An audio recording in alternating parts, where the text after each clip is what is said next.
নমস্কার, আমি দেবেন্দু দুয়ারি। পান্ডুয়ায় আমার সিটের দোকান আছে। আমি বিগত হাইটেকের 11 বছর সঙ্গে যুক্ত। এতদিন ওরা খাস ধান করে এসছে, আর এখন একটা নতুন ওরা ভ্যারাইটিস নিয়ে এসছে, সেটা হলো স্বর্ণশ্রী চাষ করে চাষির কাছ থেকে যেটা রিপোর্ট পেয়েছি, সেটা রোগ জ্বালা অনেকটাই কম, পোকা কম, খোলা পচা গোড়া পচা অনেকটাই কম, এবং কাঠাতে 65 কিলো নাকি চাষি আমাকে এসে বলছে রিপোর্ট আছে।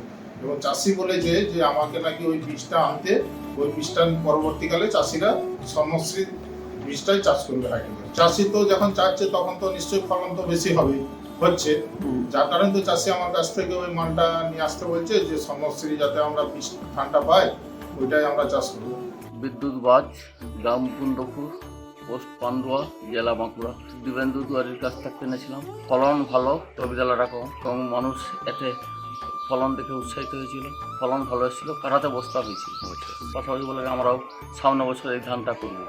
চাষিদের উদ্দেশ্যে বলতে চাষিদের উৎসাহ লেগেছে যে আমরাও এরপরের বারে এই ধানটা আমরাও করবো এরপর, এটাই তারা সিদ্ধান্ত নিয়েছে। আমার নাম পুতুল বাজ, মুকুন্দপুর, গ্রাম পান্ডুয়া, জেলা বাঁকুড়া। এটা 2 বছর চাষ করলাম।